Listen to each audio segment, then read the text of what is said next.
distinguished speakers, respected educators, esteemed researchers, and dear students.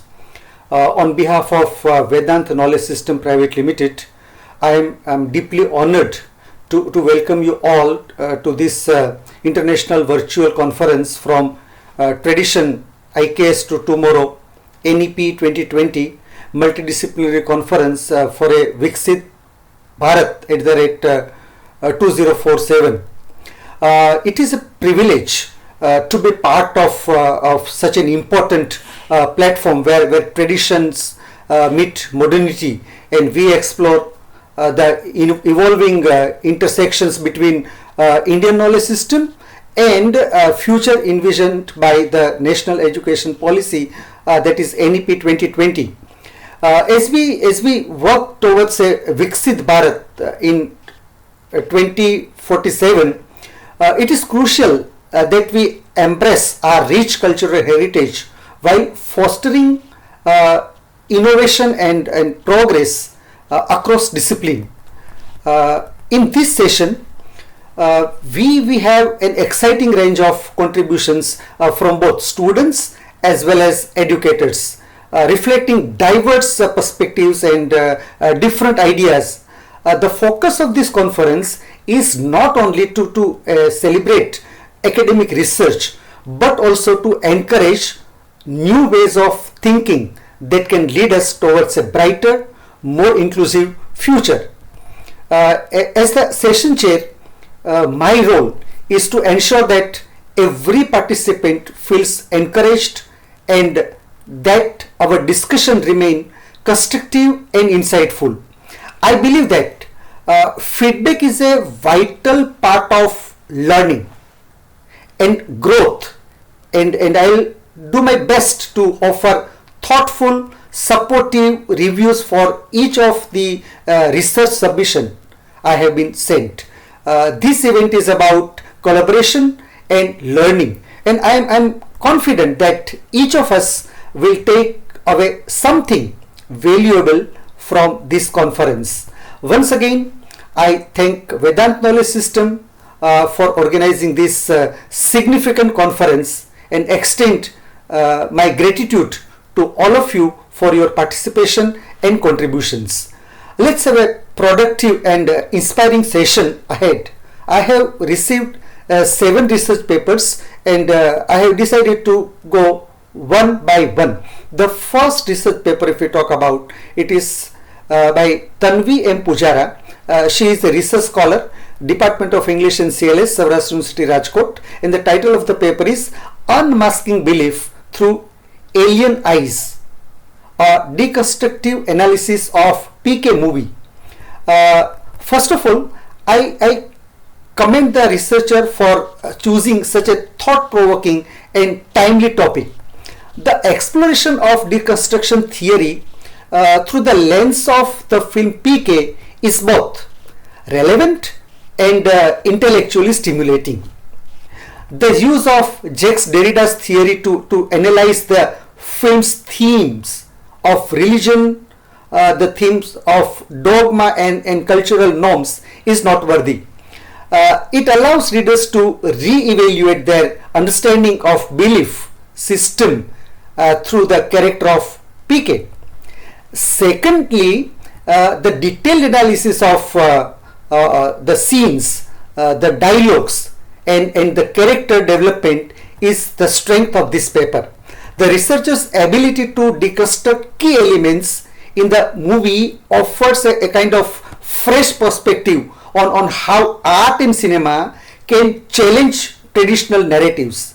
The focus on binaries such as belief and skepticism, faith and reason, and tradition versus modernity, all these things reflect a deep engagement with Derrida's philosophy and how it can be applied to contemporary cultural texts. The paper is well written, but there is a small suggestion for the improvement. Clarity of argument matters the most in all the research papers. While the paper covers a wide range of themes and ideas, ensuring a clearer, more compact structure would enhance the readability. The transitions between the analysis of different scenes or different dialogues could be smoother to guide the reader through the arguments step by step. Overall, the paper provides a valuable contribution to the academic discussion of the film as a deconstructive medium. The researchers' insight into how PK, the movie, challenges established norms through the characters' open-mindedness and critical thinking offer a fresh way of looking at both the film and the theory of deconstruction. I appreciate the effort that has gone into crafting the paper and believe it will encourage others to explore similar intersections between literature, film and critical theory. Now let us talk about the second paper. It is sent by Vandana Chauhan. She is a research scholar in English, United School of Liberal Arts and Mass Communication, Karnavati University, Gandhinagar, Gujarat. And the title of her paper is Food Communication in Indian Diaspora, Satiating Taste Buds Across Cultures. It is the title of the paper. The topic of this paper, exploring the role of the food in the diaspora and its connections to identity, hybridity and cultural preservation, is both intriguing and highly relevant in today's globalized world. The researcher has effectively identified food as a cultural bridge between two different nations, two different races and so on and so forth. If you look at the strength of the paper, then I would say insightful focus on food and identity is the first important thing that touches each and everyone. The second strength of the paper is the cultural preservation and hybridization is another strong point of the paper. And the last but not the least strength of the paper is economic relevance. If we think about it, if we talk about it, the inclusion of food's economic relevance within diaspora communities is the key strength of the paper. It reflects a kind of broader understanding of how Indian food has not only helped in maintaining cultural ties but has also contributed the global economy. If we talk about the suggestions for the improvement, there is a small suggestion. While the paper covers important aspects of food in diaspora communities, it would benefit from a deeper theoretical grounding. For instance, engaging with theories of diaspora studies or cultural anthropology could offer a more solid framework for analyzing the relationship between food, identity and communication. Overall, this paper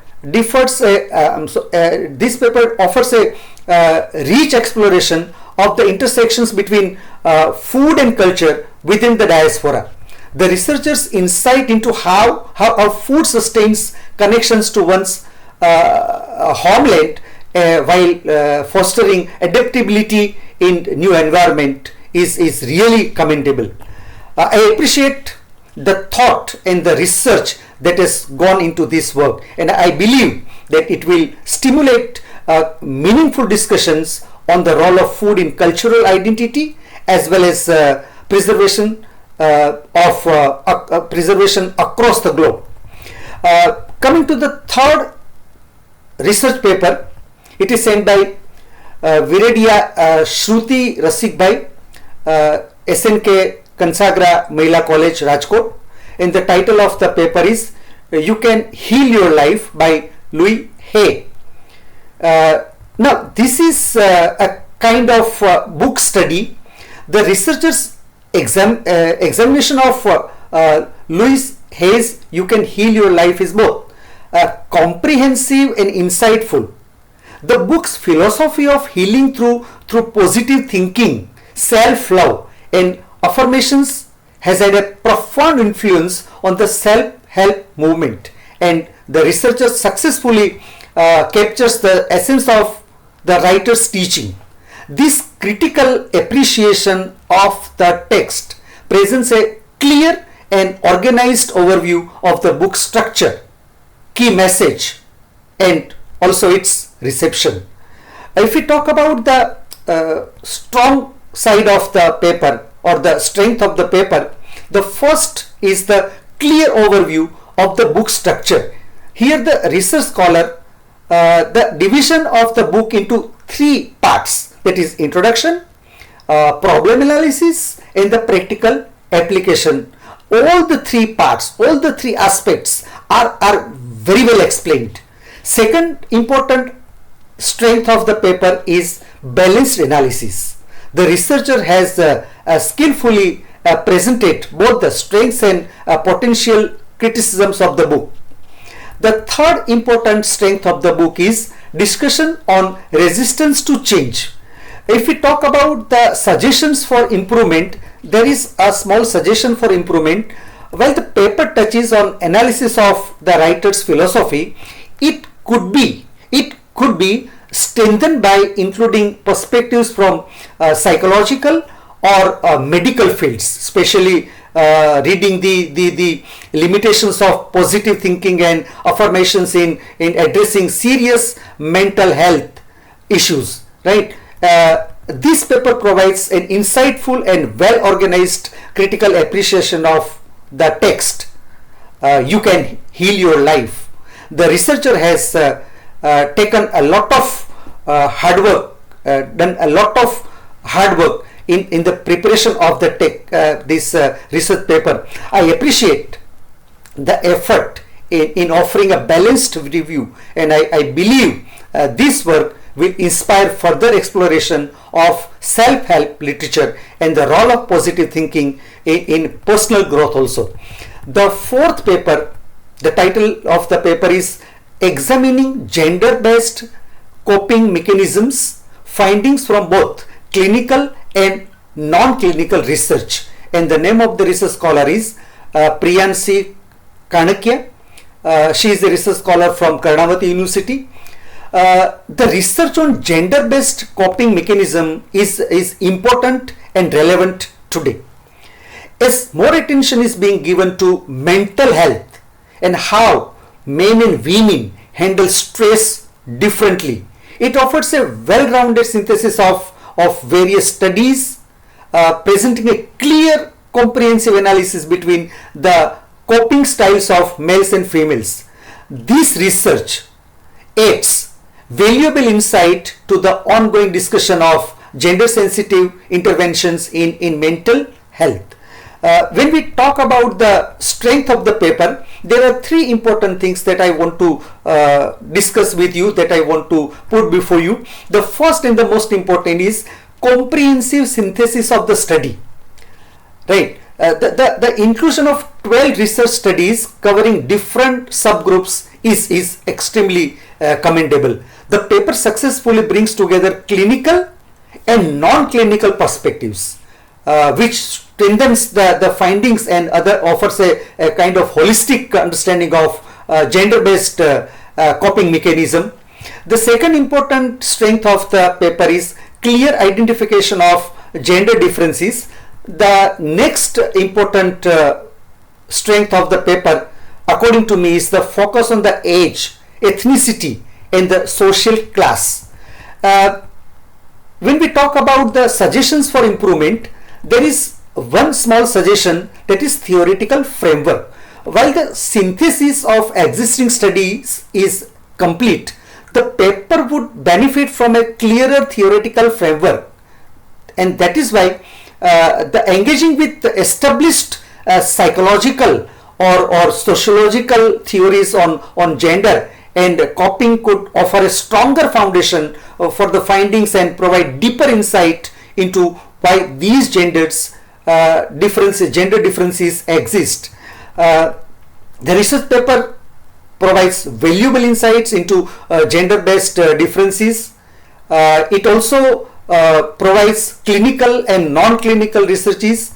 I appreciate the researchers' efforts, and I believe This paper will spark future discussions on how gender impacts mental health coping mechanisms in diverse populations. The fifth paper is from Department of English, MKBU, Bhavnagar. Name of the research scholar is Ruchira P. Dudhrejiya, and the title is Critical Analysis of Power Dynamics in Vijay Tendulkar's Theatrical Tapestry. The exploration of Vijay Tendulkar's theatrical works is an engaging and meaningful contribution to the understanding of what we call Indian drama, and particularly in relation to power dynamics. When we think about the strengths of the paper, the first and the most important strength of the paper is engagement with Tendulkar's influence. The second important aspect of the paper or the strength of the paper is interpreting Indian drama. The paper successfully situates Indian drama within both its traditional folk roots and its recent development in English. This context helps frame Tendulkar's work as part of broader cultural and itinerary shift, adding depth to the analysis. The third important positive aspect of the strength of the paper is examination of man-woman relationship. The next important aspect is clear understanding of Tendulkar's themes. When we talk about the suggestions for the improvement, I would suggest while the paper sets up Tendulkar's importance as playwright, it would benefit from a more specific focus on how power dynamics are depicted in his plays. Which chapter or social structure embody power? How do the dynamics shift or evolve throughout the narratives? Providing specific examples from his major works would have helped to make the paper more relevant, or it would have strengthened the analysis of the plays of Vijay Tendulkar. The paper presents a thoughtful analysis of Tendulkar's contribution to Indian English drama, and particularly particularly his innovative exploration of social and power dynamics. The next paper is by Tania, Chandra. She is a PhD research scholar from Karnataka University. The title of the paper is an interdisciplinary exploration of personality, integration, Ayurveda, astrology and personality theory in psychology. The paper, as the title itself suggests us, is an interdisciplinary approach by integrating personality theories from modern psychology, Ayurveda and astrology. The topic is both innovative and ambitious. It explores how different systems of thought can provide a holistic understanding of human personality. If we talk about the strength of the paper has interdisciplinary approach, as I discussed earlier. It has conceptual framework and holistic understanding of personality. It has the cultural relevance. The inclusion of Ayurveda and psychology resonates deeply with cultural practices that are widely followed in many parts of the world. This adds depth and cultural sensitivity to the discussion on personality. There is one small suggestion for the improvement, clarifying the methodology. While the conceptual framework is well presented, the paper would benefit from a clearer exploration of how the comparative analysis was conducted. So this is a small suggestion from my side. Overall, the paper presents an ambitious and forward-thinking analysis of personality by bringing modern psychology with traditional system of Ayurveda and astrology. I appreciate the researchers' innovative efforts in creating dialogue between ancient wisdom and modern science, and I believe this paper has the potential to open new avenues for interdisciplinary research in personality studies. The seventh and the last paper is written by two different authors. The first author is Shubhangi Moghe. She is a research scholar in psychology. Second author is Dr. Nasreen Ansari. She is an associate professor of psychology at Karnavati University, Gandhinagar, Gujarat. And the title of the research paper is again very interesting topic.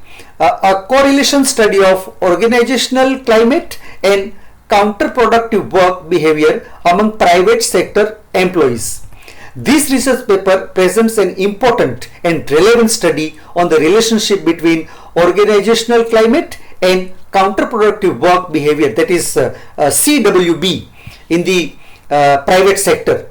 The strength of the paper is clear research focus. The paper addresses a well-defined research question examining the link between organizational climate and CWB, that is counterproductive work behavior. Next strength of the paper is methodological rigor, the use of standardized scale, right? So this is again a very important aspect of the paper. Insightful finding is again the strength of the paper. The study's findings are very valuable.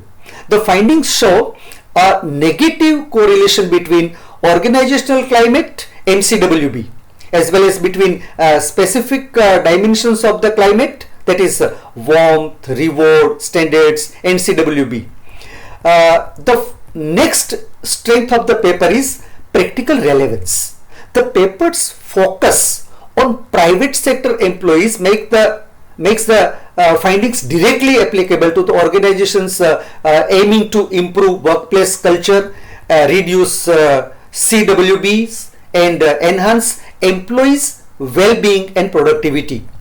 There is again a small suggestion for the improvement. While the paper mentions different dimensions of organizational climate, it would benefit from providing more context or explanations about these dimensions. For instance, elaborating on how warmth, reward, and structure are defined and measured could help the readers better understand the nuances of the study. The research paper makes a valuable contribution to the study of organizational behavior by examining the relationship between organizational climate and counterproductive work behavior, that is CWB, in the private sector. I commend the researchers for tackling such a relevant and impactful topic, and I look forward to seeing how these findings can inform organizational policies and practices in the future. So 7 papers were sent to me, and I would express to I would like to thank Vedant Knowledge Systems for organizing this important conference and for the opportunity to chair the session. Thank you very much, everyone. Vande Mataram, Bharat Mata ki Jai.